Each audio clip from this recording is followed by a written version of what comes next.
Welcome to the IT Smart Guy podcast, a technology podcast aimed at the modern business owner. And here's your host, Tony Edwards. Hello and welcome to episode 35 of the IT Smart Guy podcast, the tech-based podcast for the modern business owner. And more importantly, Happy New Year! Welcome to 2024. My name's Tony, and in today's episode, I'm going to be talking about the teenager who's broken a Tetris record, scammers who are getting chopsy with their victims, and how attackers could access your Gmail account without your password. We're then going to go on to the brain dump, and I'm going to give you 5 tips to help you stay safe when buying from Facebook Marketplace. Then finally, as always, I've got a tip of the episode. We'll jump straight into the news. Let's look at what's happening in the news. So, in a groundbreaking achievement, Willie Gibson, a 13-year-old from Oklahoma, has seemingly become the first person to conquer Tetris, the classic video game. Gibson shared his extraordinary feat on YouTube through a video capturing the moment that the iconic game crashed when reaching level 157. The awestruck teenager has exclaimed that he was going to pass out as he witnessed this unprecedented crash, thus expressing the physical toll of his accomplishment. Gibson added that he couldn't feel his fingers, he couldn't feel his hands, and that he was going to pass out. He was shaking so bad. Going by the name Blue Scooty on YouTube, Willie Gibson achieved this remarkable feat in a mere 38 minutes, a feat never before accomplished by a human player. Tetris, which was conceptualized by Soviet engineer Alexei Pajitnov in 1984, challenges players to manipulate falling blocks, creating complete lines that then disappear. As players progress, the speed of falling blocks intensifies, and historically it was believed that level 29, which is where the fastest speed in the game is introduced, marked the furthest achievable level. However, a Game Scout, a YouTuber, detailed in an analysis of Willie's achievement that a human player actually reached level 30 in 2011. And while subsequent players have managed to surpass this level, the elusive true ending of Tetris was only achieved by AI computers until Gibson's groundbreaking triumph. In the description of his video on YouTube, Willie expressed his astonishment, stating, "When I started playing this game, I never expected to ever crash the game or even beat it. This run was also the overall score, level, lines, and 19 score world record." Gibson's accomplishment marks a historic moment in the gaming world, pushing the boundaries of what was once deemed achievable in Tetris. So from that groundbreaking achievement, we're going to move on to a spoofing attack that has led to verbal abuse. So in this incident, a 63-year-old lady named Wendy Falconer has fallen victim to a heartless fraudster who not only swindled around £400 from her bank account, but then subjected her to mocking and abusive language over the phone. The incident occurred while she was caring for her husband at their caravan in North Wales. The scammer, posing as her bank, managed to manipulate Mrs. Falconer by appearing to call from her bank's saved number on her phone. Initially, the imposter displayed a high level of professionalism, providing details about her account and issuing warnings about potential scams. However, after coercing Mrs. Falconer into divulging a security code granting access to her account, the fraudster then turned malicious. He was laughing, saying I was stupid. His language was unbelievable, and he said, "If you'd like to go to your app now, you'll see me take your money," Mrs. Falconer recounted. She was obviously still shaken by this ordeal at the time. Ofcom, the communications regulator, has cautioned against relying solely on caller ID to determine the legitimacy of calls, emphasising the prevalence of caller ID spoofing. Now, while Mrs. Falconer's bank eventually refunded the money, The emotional toll of this abuse still lingers. She felt violated by him. If he had just taken the money, she probably could have just coped with it and thought, I've been scammed. But it was what he did afterwards that has affected her most, the verbal abuse. Detective Constable Rachel Roberts of North Wales Police, who is investigating the matter, has highlighted the commonality of such scams, extending beyond bank numbers to impersonation of various organisations like Amazon, utility companies, Microsoft, and even healthcare providers such as the NHS. Damon Rands, who is the founder of cybersecurity company Pure Cyber, offered advice to potential victims, urging them to end suspicious calls, wait 5 minutes, and then independently verify the situation by contacting the service provider directly. As instances of these scams persist, it is crucial for individuals to remain vigilant and to report fraudulent activities to platforms like Action Fraud. You can also stay informed about different scam tactics, and you need to prioritise your personal security to prevent falling prey to such malicious schemes. Finally, there could be a way for attackers to access your Google account without your password. Security researchers have raised concerns about potential unauthorised access to Google accounts without the need for a password. This is revealing a hack that exploits your browser cookies. This was discovered by security firm Cloud SEK, and the hack utilises malicious malware capable of exploiting third-party cookies to gain entry to user data. Now, this dates back to October 2023, when a hacker named Prisma disclosed the threat in a Telegram Messenger channel. In a recent post, Cloud SEK detailed the vulnerability, shedding light on how Google accounts could be exposed to this exploit. Now, the vulnerability stems from a loophole within the cookies, which browsers and websites use to enhance usability by tracking users.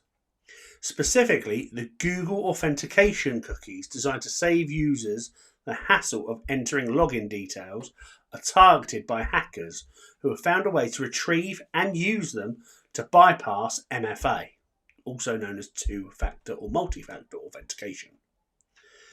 Pavan Karthik M, a threat intelligence researcher at Cloud SEK, has emphasised that this exploit allows hackers to maintain constant access to Google services even after a user resets their password. This is scary stuff. The discovery underscores the stealth and complexity of modern cyber threats and is prompting researchers to stress the importance of continuous monitoring of technical vulnerabilities and human intelligence sources to stay ahead of these emerging threats and dangers. The Cloud SEK post also highlights that cyber attackers utilising this method can generate valid cookies in case of a session disruption. This significantly improves their efficacy in maintaining access to those unauthorised accounts. Numerous hacking groups have reportedly tested this exploit, deploying malware such as Luma InfoStealer on October the 14th, followed by others like Medusa, Rispio, and Whitesnake. And in response to this threat, Google has assured users that it regularly enhances defences against such techniques, urging users to check their devices for malware and to remove it from their computers as soon as possible. Google have also claimed to have already taken action to secure any compromised accounts it has detected. Now, to enhance user protection, Google has recommended that you activate enhanced safe browsing, especially if you use Chrome, because given that it has its status as the world's most popular web browser, they want you to do it, basically. But Google is in the process of phasing out third-party cookies on Chrome and is introducing the Topics API, which is part of their privacy sandbox, as an alternative. This API allows websites to directly request necessary information from the browser, moving away from the need to use third-party cookies. Right, that's it for the news. Let's move on to the brain dump. it's time for the brain dump. So, over the past couple of weeks, I've seen a growing number of people saying they've been caught out or nearly caught out by scams on Facebook Marketplace. Whether you're a seasoned online shopper or a first-time user, these tips will empower you to make safer and more informed transactions. We have 5, and here is number 1. Verify user profiles. So our first tip is to always verify user profiles before you make any sort of transaction. Check for a complete and authentic profile with picture, multiple photos, and a history of activity. Scammers will often use fake profiles with very limited information. If something feels off, trust your gut and proceed with caution. Genuine sellers or buyers should be willing to provide some sort of additional information if requested. Number 2, meet in a safe location. When arranging meetups for transactions, prioritise safety by choosing well-lit and public locations. Opt for high traffic areas and avoid those secluded spots or late night meetings. This not only ensures your safety, but minimises the risk of falling victim to potential scams or other criminal activity. Tip number 3 is all about payment methods. If you can use cash when you collect or get the buyer to pay cash when they collect, do it. But if necessary, use a more secure payment option like PayPal. Avoid direct bank transfers or using some other unconventional payment method that lack buyer or seller protection. These secure payment methods like PayPal provide an additional layer of security and increase your chances of resolving disputes if they arise. Now, next one. Research product prices. Scammers will often lure people in with incredible offers, or so they seem. To protect yourself, research the market value of the product you're interested in before approaching them about making a purchase. If it seems too good to be true, it probably is.